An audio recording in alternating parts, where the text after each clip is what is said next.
President. And on behalf of WEN, I welcome all of you to today's webinar entitled Making a Difference, Latinas in the Boardroom. WEN is a non-profit 501c3 corporation founded in 2011.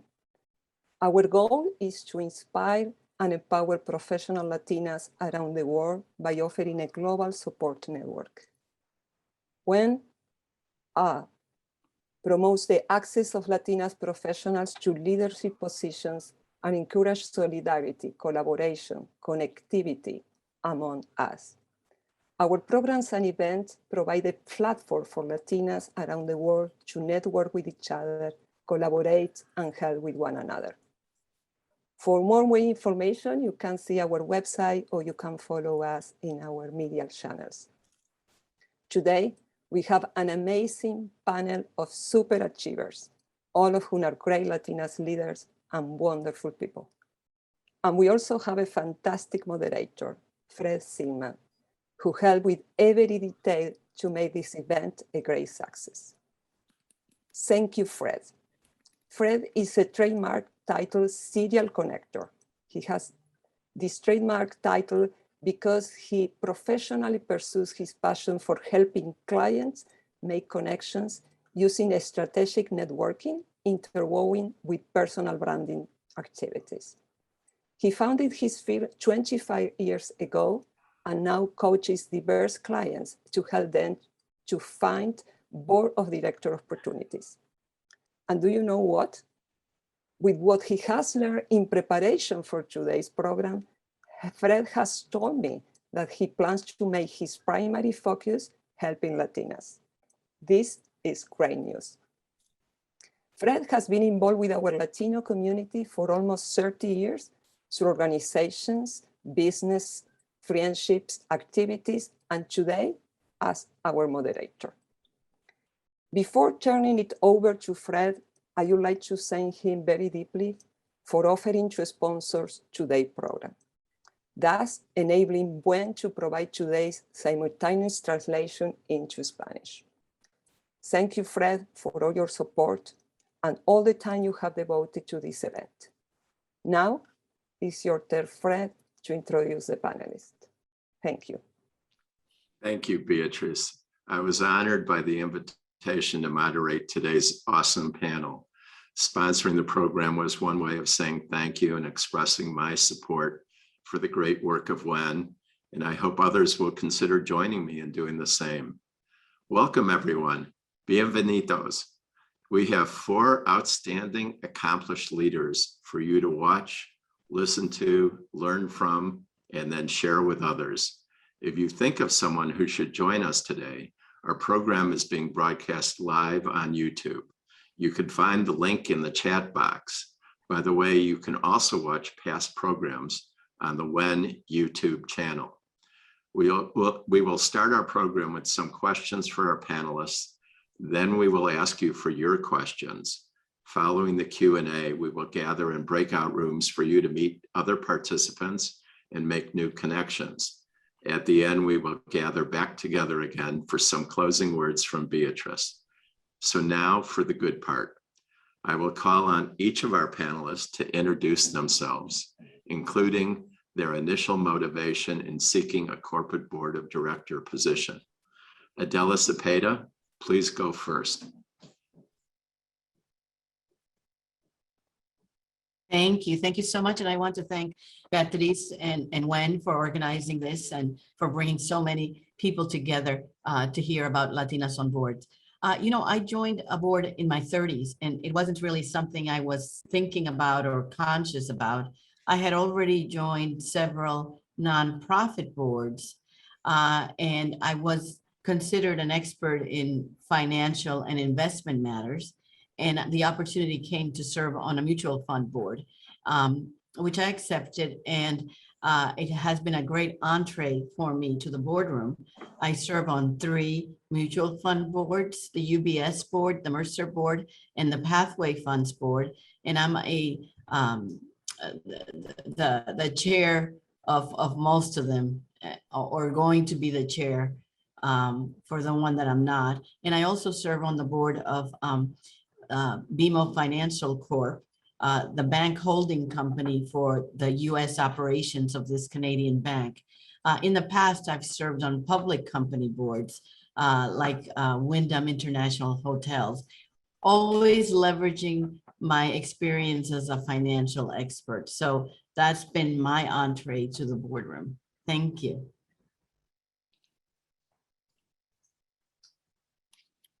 Fred, you are mute. Thank you, Adela. My printer is going through some sort of cleaning, so I turned off my sound. Adela, thank you. Anna? So Anna Dutra, please introduce yourself. Thank you, Fred. First of all, it is such a treat to be here with so many of my dear friends, Beatrice, Esther, Adela, Pat, and then having you, Fred, moderating us. My name is Ana Dutra. I am Brazilian. I spent my career essentially running companies in the professional services and technology businesses with a number of product platforms. And my first boards were non-for-profit boards. I was for several years CEO of Korn Ferry Consulting and a proxy officer, so I could not serve in corporate boards. When I left that role, then I started my corporate board career. I currently serve on 4 public company boards, CME Group, which is the largest fintech company in the world, Harvest Inc. in the cannabis business, First Internet Bank, and Eletropar, which is a subsidiary of Eletrobras in Brazil, as well as a number of private company boards, LK Manufacturing, M. Holland in the plastics business like Space Communities, and Greeley Hansen and Gelmar as well. So for me, the motivation is to give back. It's after having an entire career running business, doing M&A, doing in technology, both e-commerce and digital and ERP implementation, cybersecurity, just to actually lend it back to companies and help shareholders, customers, employees. So that's my thrill. That's my cup of tea. And in the meantime, I do lecture a lot on corporate governance, leadership, innovation, and all those areas as well. Thank you, Anna. Patricia Pineda. Good morning, everyone, or good afternoon, depending on where you are. It's a real pleasure to be here, and I want to thank Beatrice and Fred for inviting me to be a part of this panel. I enjoyed a 30-plus year career with Toyota. I served as general counsel and as an executive overseeing a number of areas outside of legal, including corporate communications, human resources, environmental affairs, governmental affairs, and other areas. Today, I sit on the boards of Frontier Group Holdings, which is essentially Frontier Airlines, where I serve on the Nom and Gov and Comp committees. I also serve on the board of Levi Strauss and Company, where I serve on the Finance and the Nom and Gov and Corporate Citizenship Committee. I started serving on my first board in my 20s. I was appointed to the board of KQED, a public television and radio station in San Francisco. And my motivation for serving on a board was that I really wanted to be able to interface and learn from other leaders and executives, accomplished people who were serving on these boards. I was young and I was very excited to be able to work with them in a context outside of my employment. I also wanted to have the opportunity to learn in a deep way about an enterprise, because I thought that knowledge and experience would also help me in my career over the years. And in fact, that's been the case. And then finally, and most importantly, I was passionate about sharing my knowledge and skills to contribute to an enterprise and to help that entity become stronger and better. And I just want to say that I think this latter point around this passion is so critical to making the difference as to whether or not you're a good board member or not. Thank you, Pat. Wow, on a board in your 20s. you probably have some good advice for some millennials that want to get on boards or should be getting on boards, especially with the population growth in that area. Esther Aguilera. Fred, one second, please. I'm sorry for the interruption. Some people are asking in the chat about the translation, and I think that they don't know how to do, so I will speak in Spanish a little. They say that some people, they don't understand the English. So, para la gente que necesita traducción al español, por favor vayan a la parte baja de la pantalla del Zoom, donde dice Interpretation. Cliquean ahí y cliquean donde dice Spanish. Y ahí van a oír a las intérpretes que están hablando, que están traduciendo al español. ¿Ok? Espero que esto sirva. Sorry for the interruption. It's okay. It's important that people be able to hear and understand. Esther Aguilera, as the president and CEO of the Latino Corporate Directors Association, LCDA, you've grown the organization significantly. Esther, please introduce yourself and tell us LCDA's story. Also, please share some of the results of the report you published with Morgan Stanley. Well, thank you, Fred, Beatriz, and the WEN Network. Well, first, I have the privilege of working with these dynamic women, with Pat, Adela, and Ana, and they're definitely passionate about paying it forward. But I wanted to give a big shout out to Pat Pineda. She actually helped and was instrumental in founding the Latino Corporate Directors Association. So we really must all thank Pat for that pioneering role. Because of her tenacity, drive, and leadership, we have this indispensable organization today. So Pat, thank you. Thank you. Soy Mexicana, I'm Mexican, and I grew up in California, but live in Washington, D.C. for the last 30 years. So I joined LCDA 5 years ago to grow the organization and implement our strategic business plan.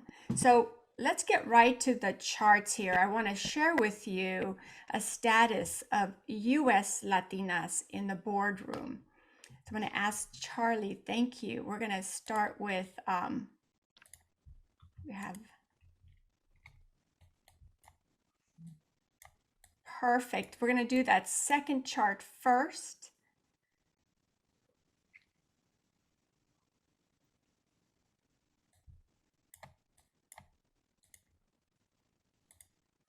Or we can start with this one as well. They're both work equally well. Look, the bottom line is that Latinas are invisible in the boardroom. There's a lot going on in this chart. Well, here we go. We're going to do the second chart here. So the bottom line is that by any measure, Latinas are the least accounted for in the boardroom. Latinas have a long tradition of entrepreneurship and driving business growth in corporate America, but we are not in the boardroom. If you look at this chart, Latinas are more than 18% among the female population, and yet we are only 1% of company board seats. This is in the Fortune 500. And really that is unacceptable in today's, in 21st century America. The next chart, if you may. So, not only we have the widest gap to close between our numbers in business and our numbers in the population, but what is most shocking is that over the last 10 years, in the last decade, Latinas went from 0.7% of board seats in 2010 to only 1% today. That is a 0.3% increase in 10 years. These numbers are so important to talk about. At the same time, in the last 10 years, the Latino population grew 3%. So we really lost ground in the last 10 years. And based on the work that the Latino Corporate Directors Association is doing today, I do have some updates. In 2021, we have helped to influence a fourfold increase in appointments to the boardroom. We've increased it from, there were 43 appointments in the first half of last year, and this year it's 178. We're looking at some trends. Latinas are 40% of these new board appointments, so it's trending a little higher. And they're also looking for first-time directors. 43 of the Latinos appointed are first-time directors. But I must say that we have a long way to go to close the gap. So these sessions and conversations are absolutely important, and I'm happy to chime in on the rest of the conversation. Thank you, Esther. Did we have a link to that report, or is that available somewhere? Yes, so Bianca on my team is posting some links and additional information about the Latino Corporate Directors Association. And just a note to everyone, please copy and save that link as well as all the other links you see in the chat, because in the chat box, because they'll disappear at the end of today's program. So you need to copy and save them as we go along, or if you know the trick on how to save the chat, you could do that. And I do want to mention that we have participants today from North America, South America, and Europe. So pretty cool. Pat, please share your story of how you got your first board role. Do you think being a Latina helped or hindered you in getting that first opportunity? Adela and Anna, please join in regarding your experiences. So I had an interest in board service. I had attended board preparedness sessions that had been offered by Catalyst in the Bay Area. But I have to say my first board came as a huge surprise. I had been serving on the board of trustees of my alma mater, and the then board chair was a prominent San Francisco investment banker and person who was engaged in the Bay Area community. And he and I worked very closely together on a controversial, public, and complicated issue. And during that time, he got to know me and my capabilities. And I was at work one day, and I was 39 years old at the time. And I got a call, and it was from him. And he said, "Hey, Pat, have you ever considered going on a corporate board?" And I almost fell off my chair. And I was, and finally got myself together and said, absolutely. And what was happening was the then CEO of Levi Strauss & Company, Bob Haas, was looking to add another woman to the board. And the fact that I was Latina, he saw as a huge plus. So got to meet him, and one thing led to the other. And I was on the board of Levi Strauss, and I'm still on that board. Wow. Anna, Adela? Yeah, I would say that although for my first boards, which was a mutual fund board, I think what mattered to them, I think they were definitely looking for a woman. I don't think they were looking for particular ethnicity.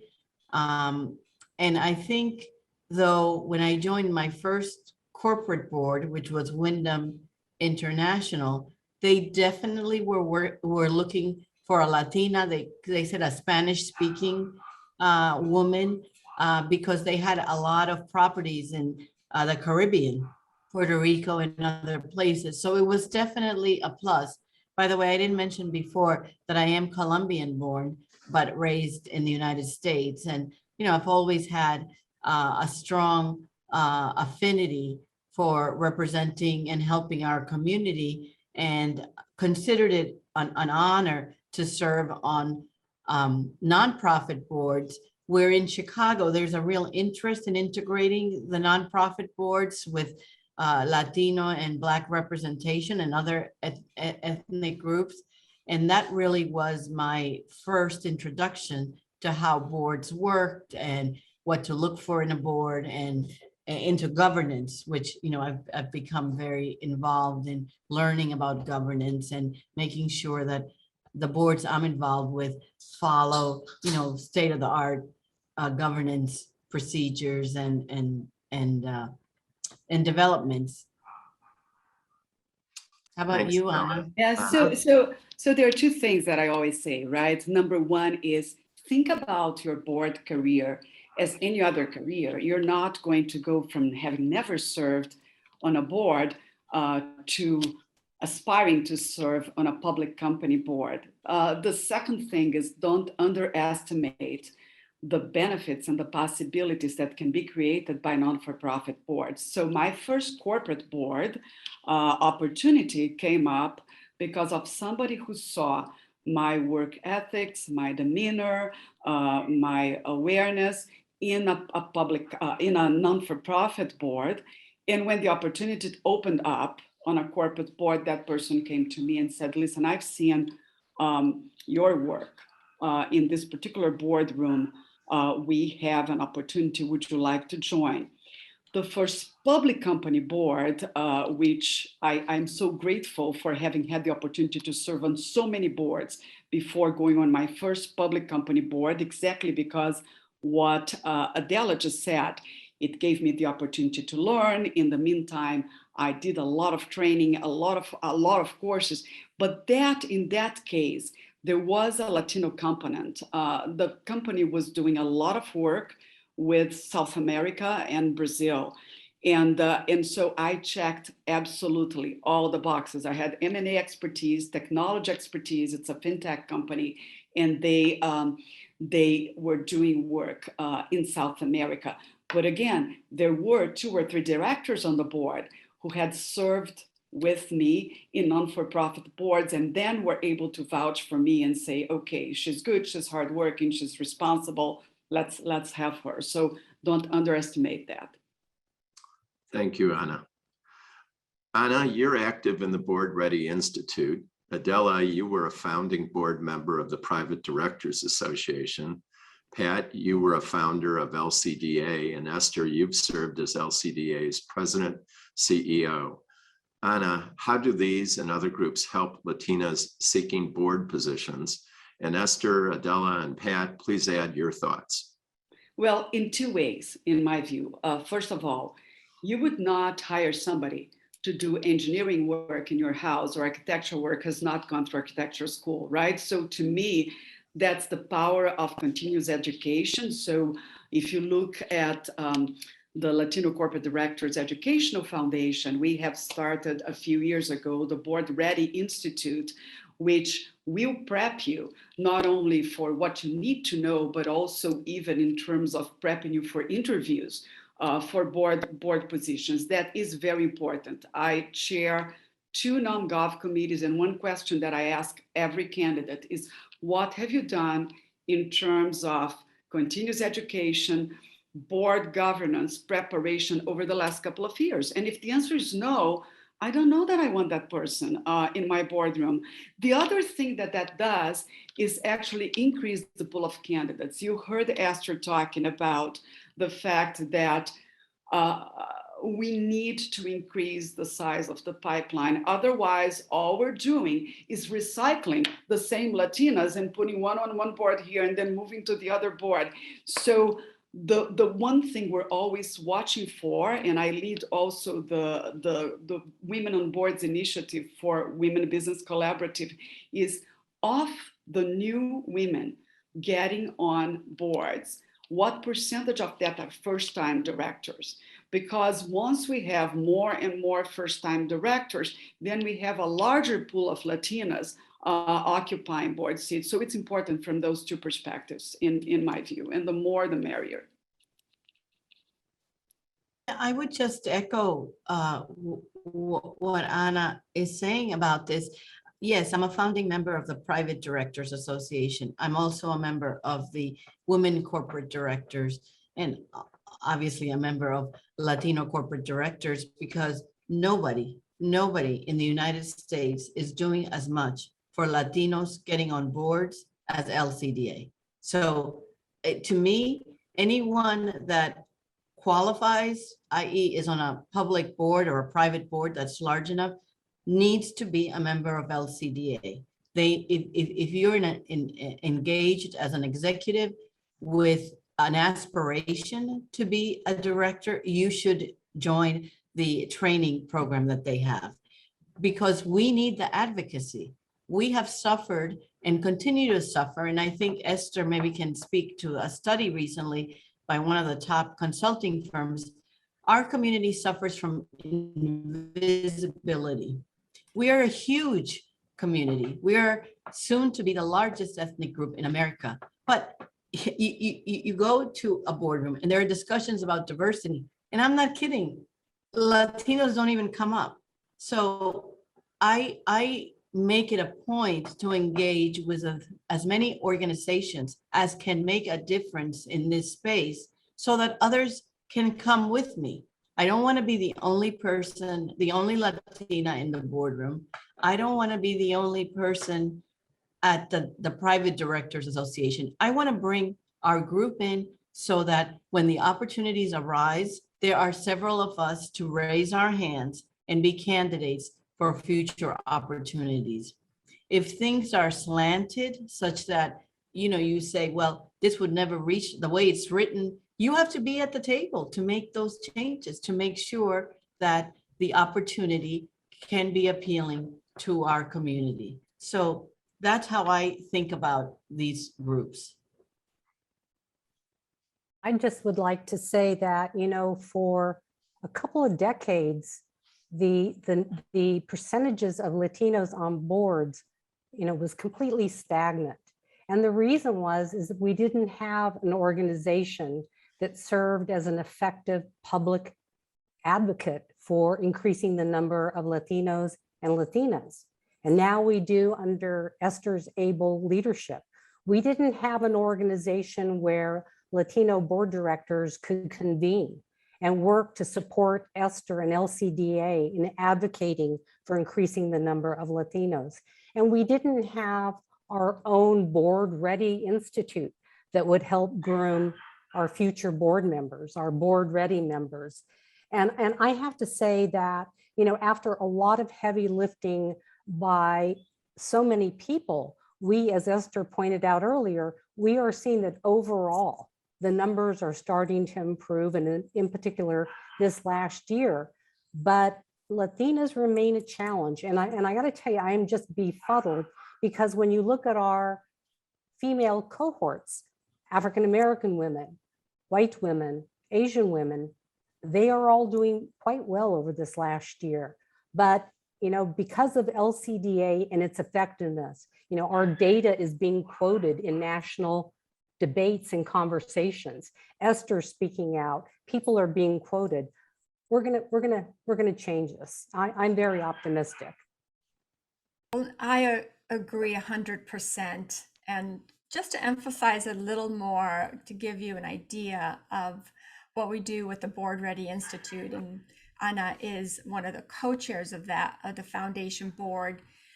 It's a very unique program because it's very comprehensive. Look, there's a lot of great initiatives and programs where you can take a week of corporate governance training, but then you're on your own. So what makes our work unique is the Board Ready Institute has 4 components. One, we give you the toolkit and the game plan to get started with your board journey, from your board bio. And really it's about leveraging your network, because at the end of the day, 80% of the time you get on your first board through people that know you. Second, we do have the corporate governance workshops from the leading experts in the field. Third, you are part of a network of Latino directors. We work with all the search firms and private equity and your peers. This is a group of peers, which is vital for your board journey to the boardroom. And lastly, a lot of companies and search firms come to us for candidates. We are supporting about 300 board searches just this year alone.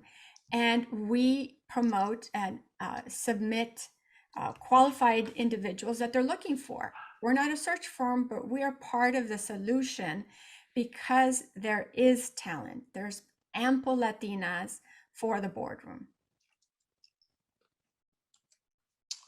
Thank you all. Adela, what advice would you give to women serving on their first board of directors? And also, what should they think about if they're the first woman ever on that company's board? Thanks, Fred. And I see a lot of questions in the chat about, how do you get on your first board? The advice I always give is be an expert in your field, because boards are looking for expertise. Ana mentioned several of the key areas, in addition to finance, which is, basic financial education or ability is a requirement of a board. You have to read financial statements, you have to understand financial developments. But in addition, there's technology. M&A is very important. International cross-country transactions are happening more and more. Legal is another area that is increasingly sought, particularly in highly regulated industries. So be an expert. It's very hard to necessarily position yourself for a board. If you're an expert, people will want that expertise. It might start in a nonprofit board, and then you can leverage that with the connections you make there. People talked about headhunters, executive search firms, absolutely. There's a broad network of this, but as Esther said, your first board is probably going to be a recommendation from someone who's already on the board. Now, once you enter the boardroom and you're the only woman, maybe 100% likely the first Hispanic woman, the first Latina, you have to tune that out for the most part. Board agendas are set, and a new member doesn't have a lot of input into a new agenda, and you have to let your expertise shine. Hopefully you'll be on the nominating committee, but if you're not, and there's a search on your board, you have to raise your hand. You have to say, there's a huge pool of talent at LCDA. I don't participate in any search that I don't go first to Esther and Ozzy and get a list of candidates without them even knowing. I mean, there's 20 people that I don't even know that have this fabulous expertise, not to mention the other 20 that I do know. It is just a repository of great information. This is where the value you bring. If you were selected because you're a woman or because you're a Latina, that is secondary to your expertise. But once you're there, we need your help to advocate for a greater number of representation commensurate with our population, our expertise, and everything that we as Latinas represent in terms of buying power, which is far greater than, Ana, I'm sorry, but I read recently that Latinos in the US have greater GDP than even Brazil. I don't know all the facts exactly, but it's huge, our buying power in America. And we have to leverage that in the boardroom. Yeah, I completely agree with you, Adela, but I'll also emphasize a couple of points that you and I have actually talked about before. When we talk about our value proposition and our areas of expertise, I would invite everybody to step back and think, okay, what are the 2 or 3 things that I am going to say I'm a real expert in? Because the thing that actually hurts credibility the most is when people here, they're so desperate to get on a board that if you say finance, oh, I'm an expert in that. Supply chain, I know that too.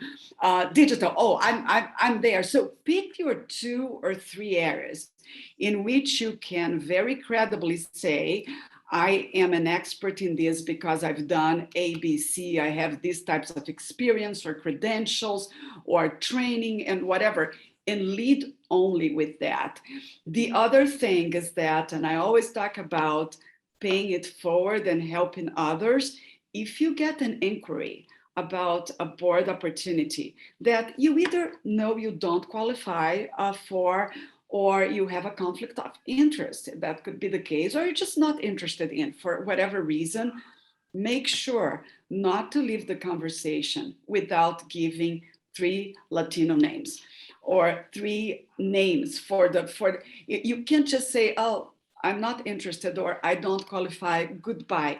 That's your opportunity to pay it forward and recommend at least 3 more people. And by the way, whoever called you, if they place one of those 3 people, they are going to be grateful to you forever. So those are my 2 points. Pick your areas of expertise as if you were doing your own strategic planning and value proposition, and never ever leave an opportunity open without introducing 3 other people at least. Lots of great advice in those words from Anna and Adela. Anna, what is the most significant decision you have had to make as a board director? Well, that is, I'm sure that all of us, I'll venture to say that all of us are going to say the same thing.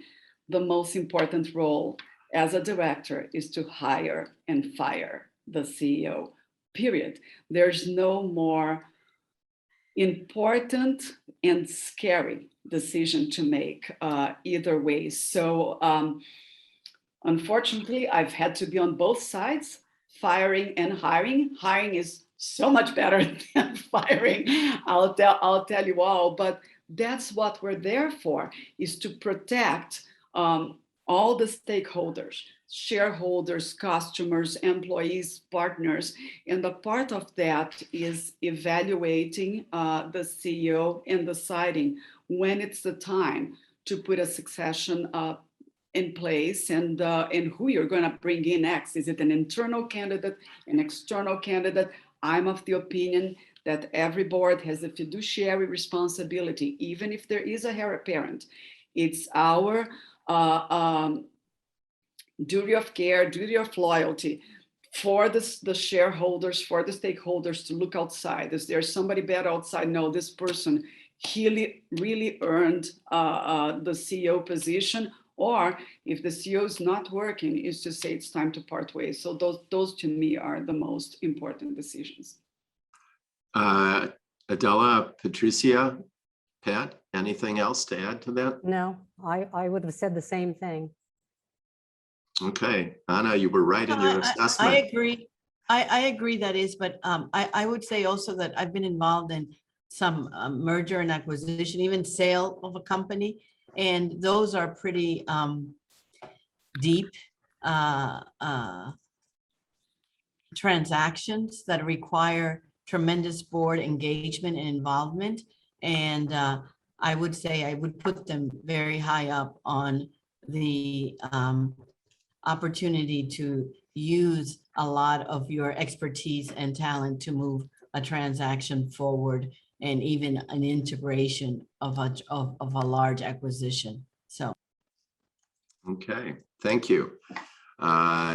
Esther, Adela, Anna, and Pat, I think this is one of our most important questions, and pretty much our last question to the panel, which is before the Q&A, which is, what advice can you share with our participants seeking corporate board of directors positions? I'll go first. I already said it's first of all, no matter what you do work with excellence, do great work, show your value.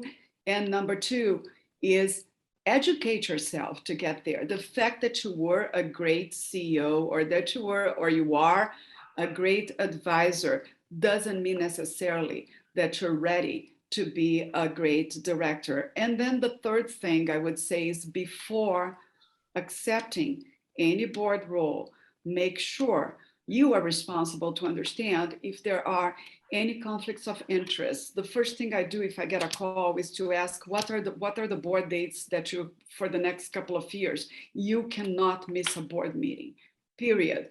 So it's a great responsibility. So understand what the potential liabilities are. Do you have any conflicts of interest? Can you attend all the meetings and be prepared for all of them? So that's my advice for people who are seeking this career. Thanks, Hannah. I want to Next. chime in on something a little related and different. Someone brought it up earlier, and that is the business case. This in particular is for, U.S. Latinas.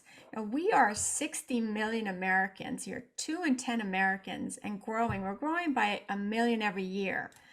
Our GDP is 2.6 trillion, which, as Adela mentioned, if it was a country of itself, it'd be the 8th largest market in the world.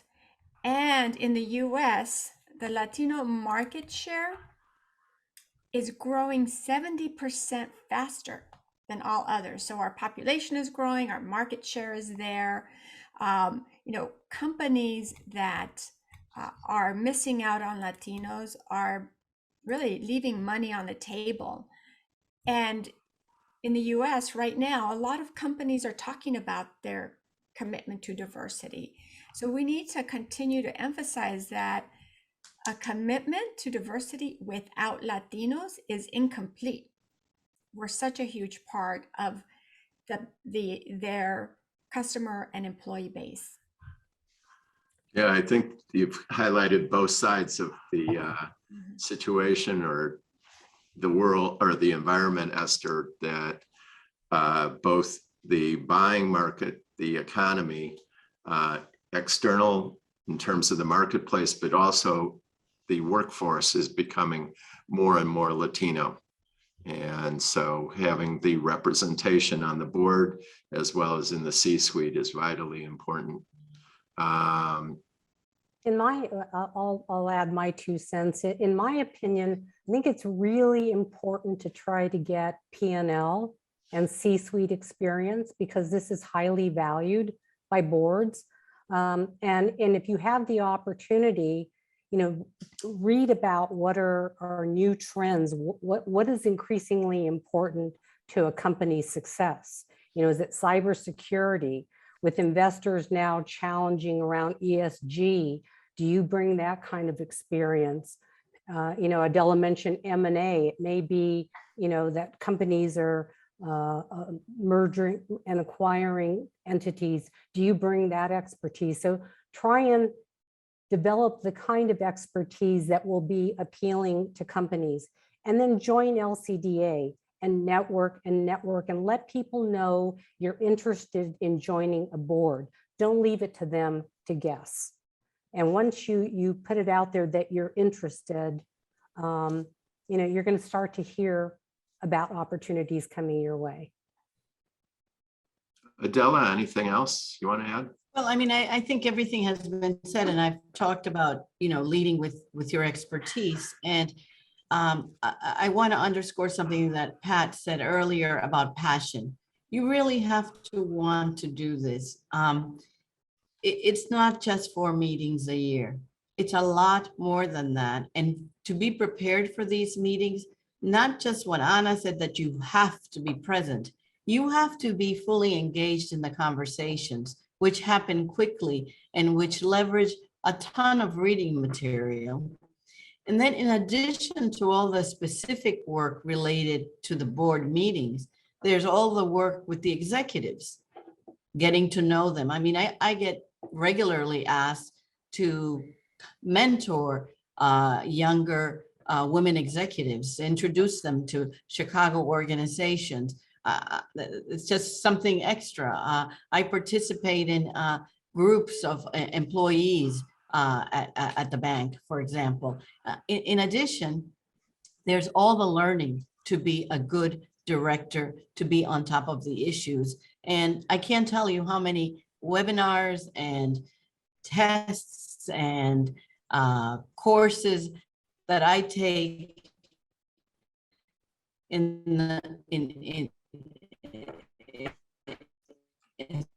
throughout the year to stay on top of. Your sound is breaking up, Adela. So Adela, your sound is breaking completely. this is standard for most directors that want to be relevant and want to make a difference. let me jump in. At I what point totally, it grows. Adela, we cannot hear you. We can't- Totally agree with you. Somebody asked a question about how many hours you should kind of estimate. I always estimate 250 to 300 hours per year on normal conditions. But I'll tell you, I'm in 2 boards now. One is going through an M&A, through a transaction, and the other one, we're recruiting a new CEO, and the number of hours more than doubles. Just doing, I always tell the story that on Father's Day, I was on a call, it was a Sunday, by the way, from 5 p.m. to 10 p.m. on one of the boards that's going to a transaction. So that's another thing to think about. If you have a full-time job, for example, probably you can take 1 board and that's it, because the time demand is can be very high. What do you think, Pat? Do you agree with that? I absolutely agree. In fact, I have an experience I can share. So I was fully employed as a general counsel and executive overseeing other areas.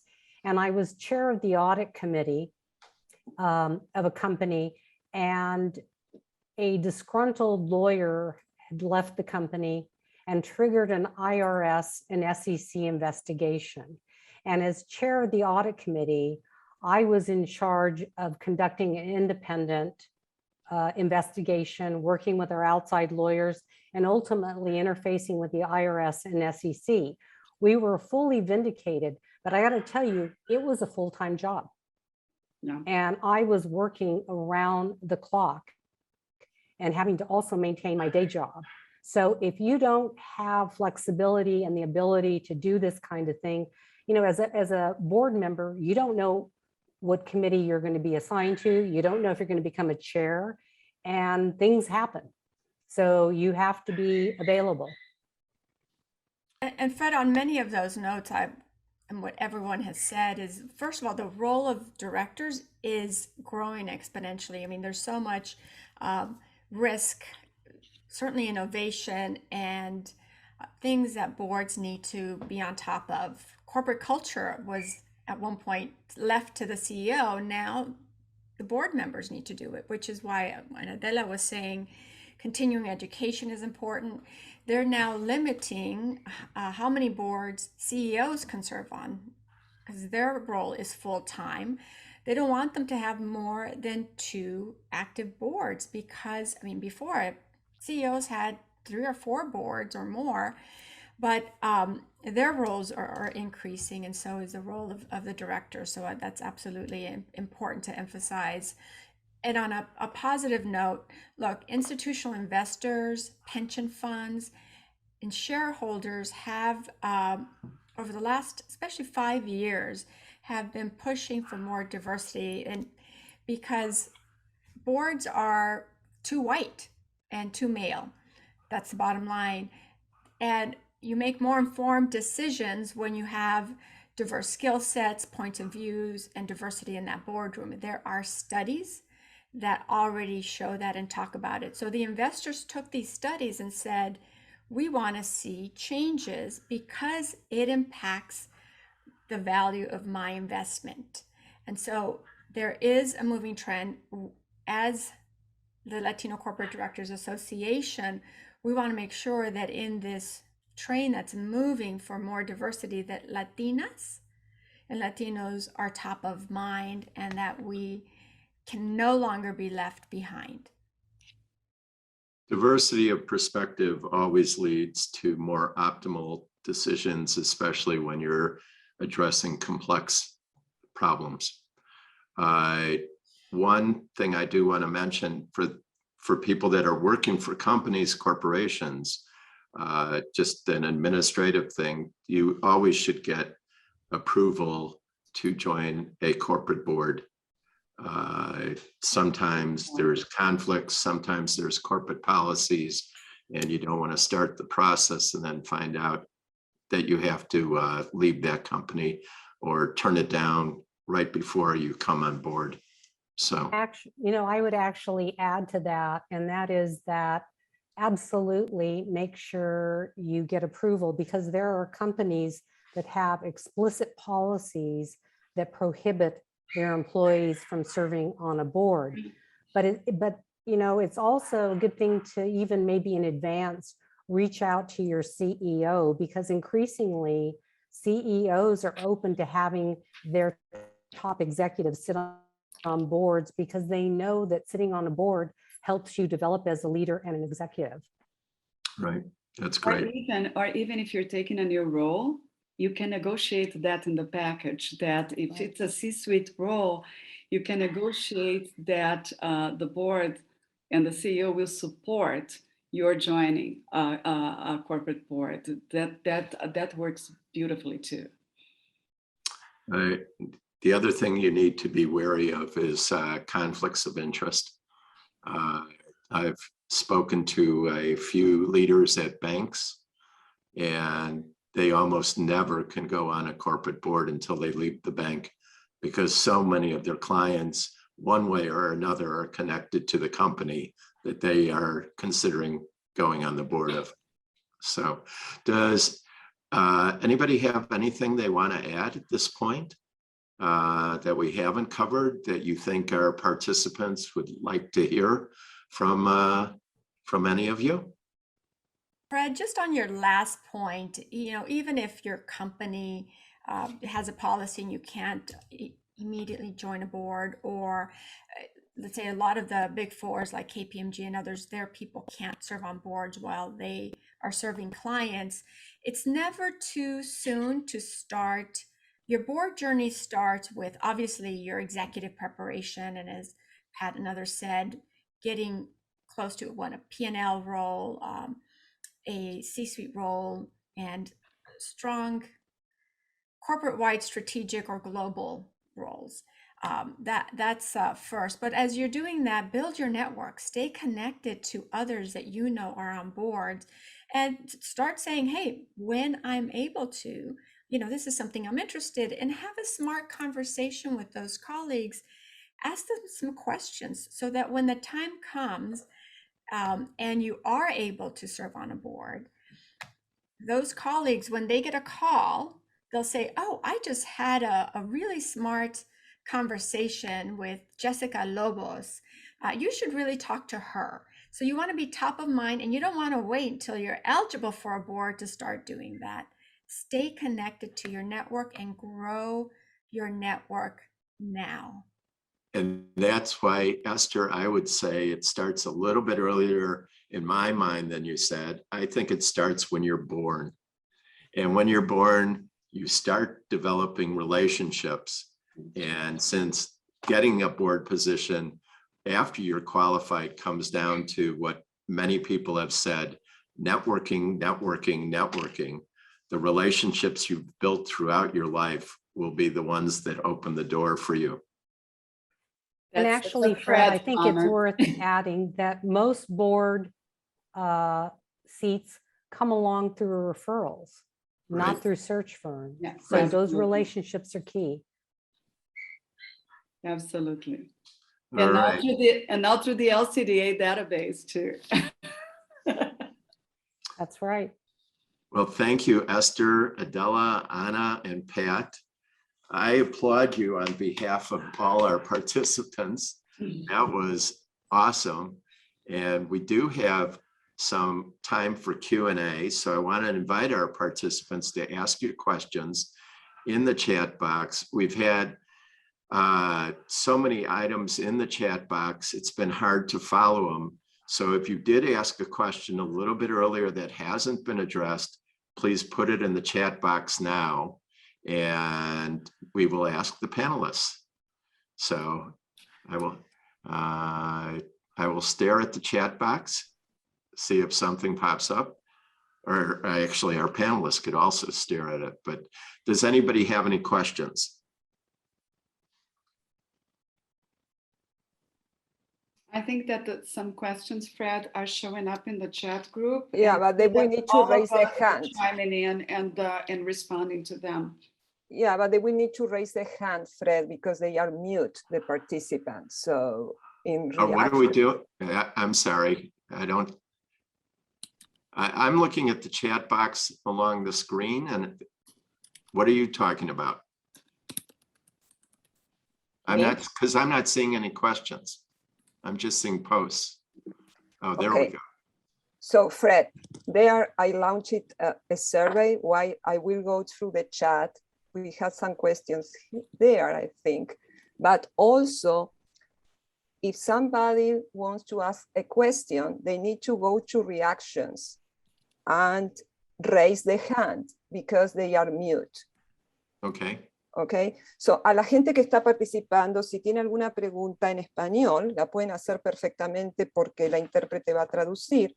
Tienen que ir abajo de la pantalla donde dice reactions y poner raise hand o levantar la mano. Okay, I'm looking for Demetrio Garcia, whose hand went up first, to unmute him.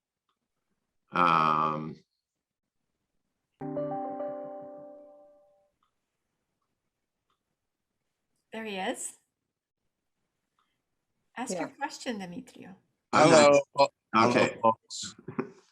Yeah, I wrote the question in the chat. I don't know if you guys saw it, but I did the answer to you, Dimitri.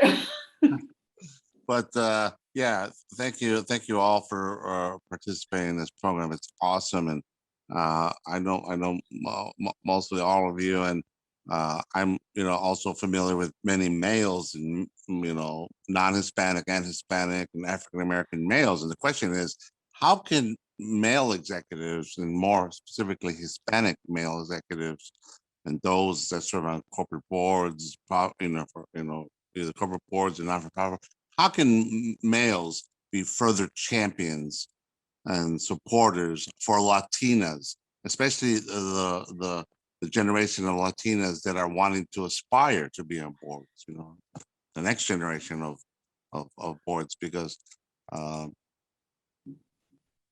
I put an answer there for you, Demetrio. As you know of a board search or an opportunity, make sure to offer candidate names of Latinas who qualify for the role. I'll tell you one thing that I do. I have in my computer, I have a folder that's called board candidates. And even within that folder, I have other folders that say like people with finance expertise, people with digital, e-commerce, And as inquiries come in, oh, we're looking for this. Believe it or not, I hope to place a woman who is an indigenous attorney. There was a search, they were looking for somebody who was indigenous and an attorney, una India nativa and a abogada. I knew who that person could, and she went and got the role. So just be aware, be always looking. By the way, our membership directory is on the website. I think our team is posting it, and if you can search it by gender and find out which Latinas are there, and sorted by industry. So if you're looking for Latina with sector experience, you can find that. So I think, avail yourself of some of the tools that are out there to support more Latinas, and definitely know that there are ample out there with what you're looking for. Okay, Sylvia Puente has a question. Sylvia, can you unmute? There you go.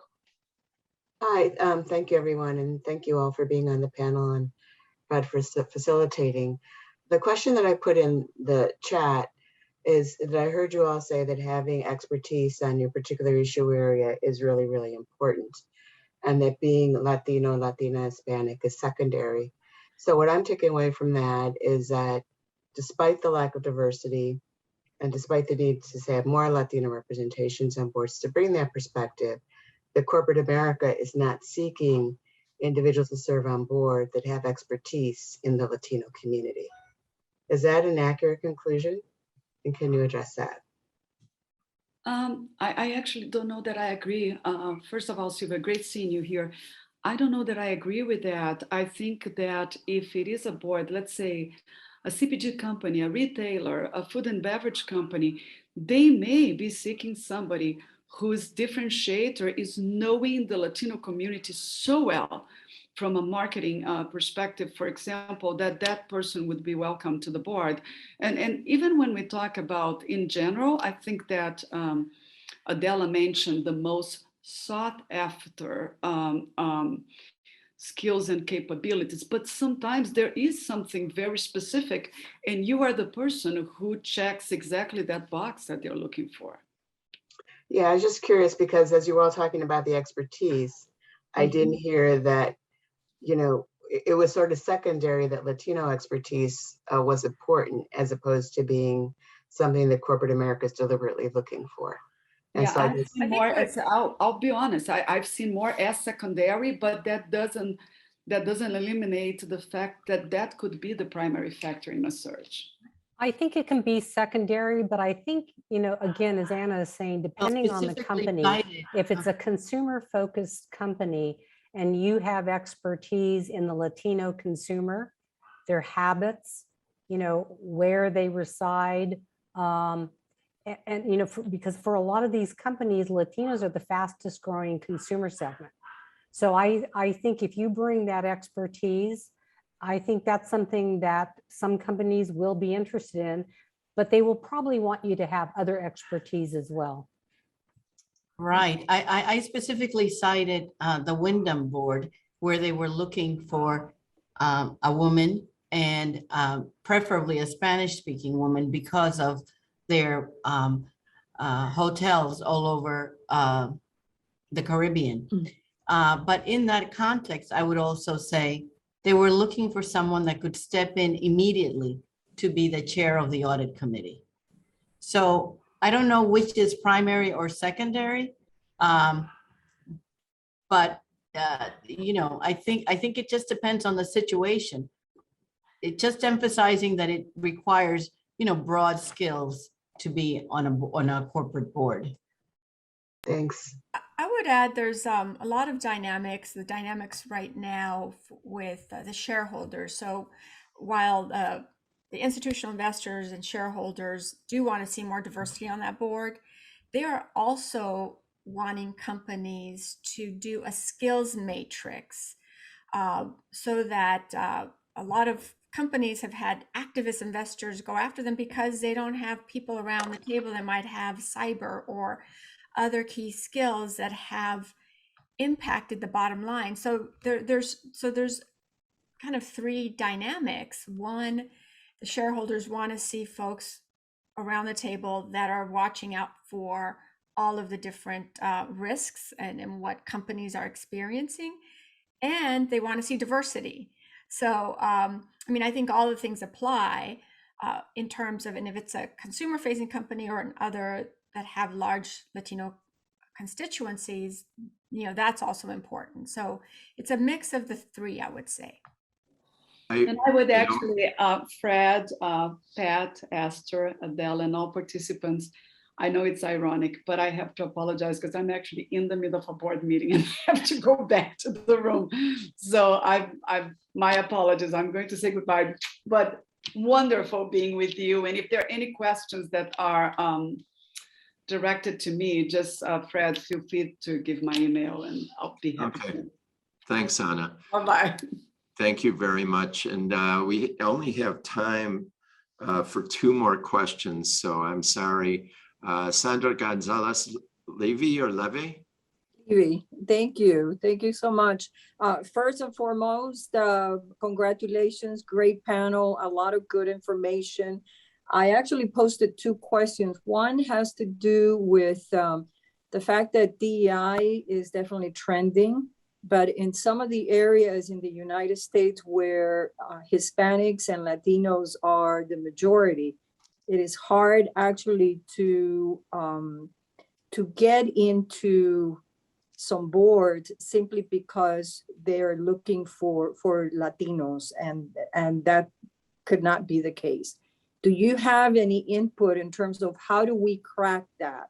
How do we, you know, make the case for the need, regardless of the fact that we are the majority, to also serve on certain boards. And my second question is, there was no discussion at all about compensation on those boards.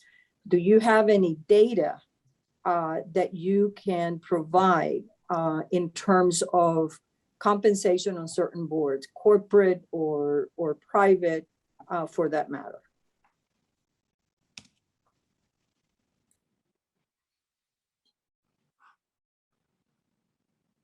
I guess I can jump in briefly on the compensation, although I'm sure some of the folks on the board, there's a variety. A lot of companies, the compensation is about $200,000 a year, but you can go to the SECs. All of this information is actually disclosed in SEC filings and other reports. So it's really not, it's something that you can get your hands on. That's on the one hand. I would add that you can see anywhere from, I've seen companies that pay $50,000. And as Esther said, there are a lot of companies that pay $200,000. And typically it's a combination of a retainer. In some cases, it may be just a general retainer, or it's broken down based on the committees you're on. And then a portion of it, in some cases close to half, may be stock. And most boards, I think do biannual surveys on fees, what is competitive.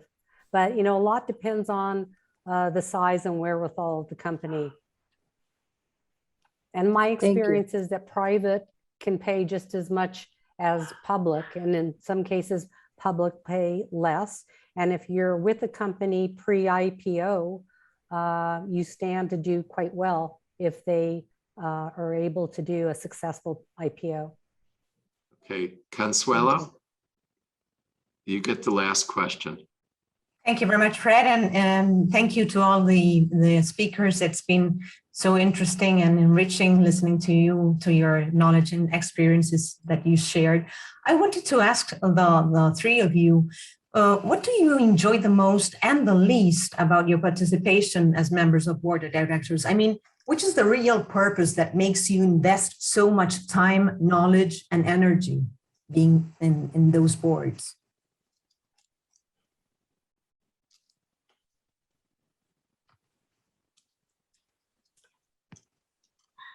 I would say that I've learned a tremendous amount over the years, and I really enjoy learning about a company. And I have also really enjoyed using my skill sets to help further strategy or develop strategy along with management, and to be able to contribute. And that's very gratifying to me. Yeah, I would echo that. I don't know, how is my mic now? Good. Good.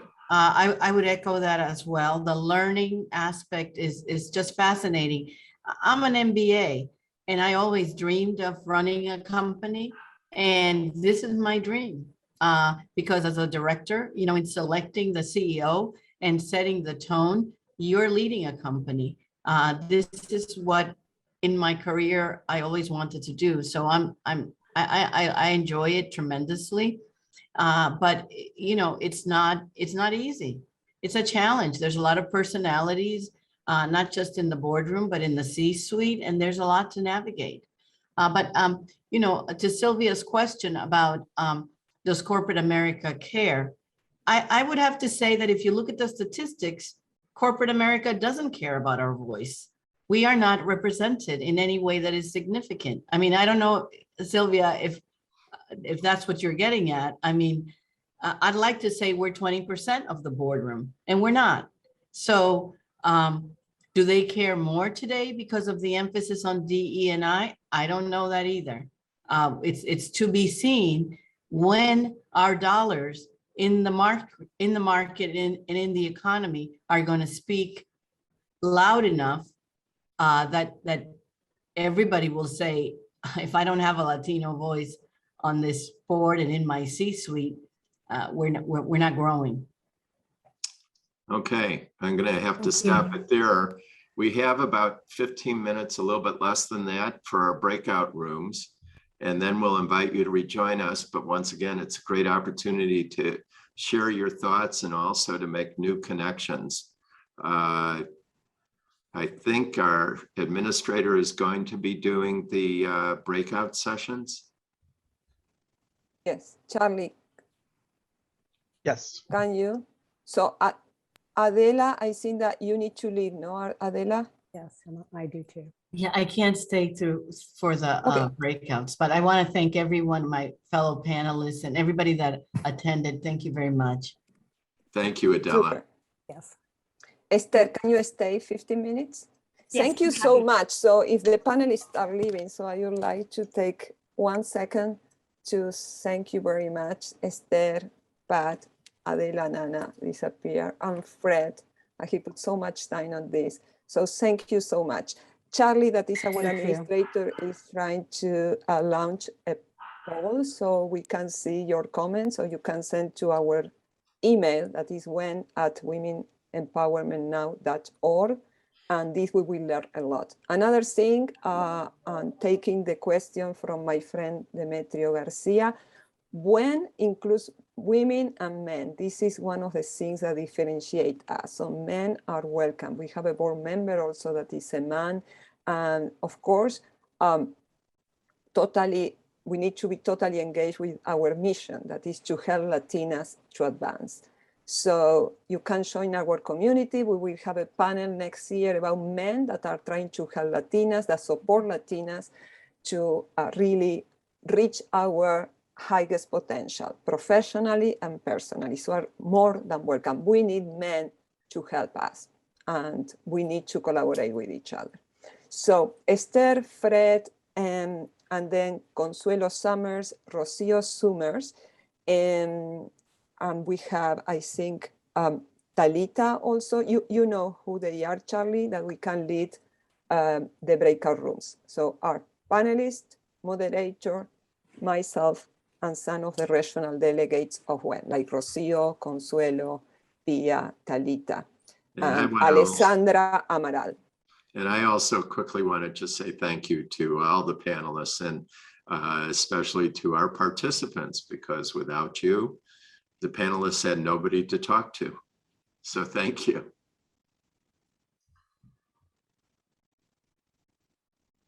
Okay, we go to the breakout rooms. Charlie? Welcome back, everyone.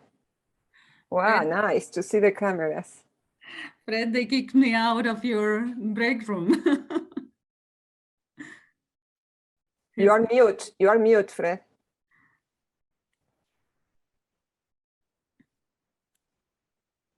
I put my email address in the chat here. I was giving it to a couple of people in our breakout room. So if anybody wants my email address, there it is. And I'm also on LinkedIn if anybody wants to connect to me. Perfect. Did you get it, Marcella? All right. I'll do the same here too. Thank you, Fred. I'll take picture. Super, thank you so much. Gracias a todos los panelistas, al moderador. Thank you so much, Fred, for your help, for your time, for your commitment. You are a Latino by heart, we know that. And thank you to the regional delegates of WEN. Here is Pia, that she's delegate of WEN in the US. Is Consuelo Summers. I am going through my screen. Consuelo Summers is a regional delegate, and Alessandra Amaral also for South America. Consuelo is based in Buenos Aires, and Alessandra is based in Rio de Janeiro.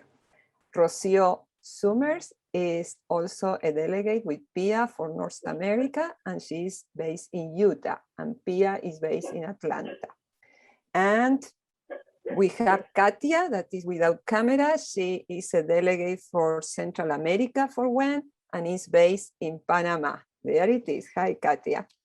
And what else? We have Elizabeth Paul, Paul Villarino, that she's a collaborator for WEN and a coordinator of many activities. She will help me.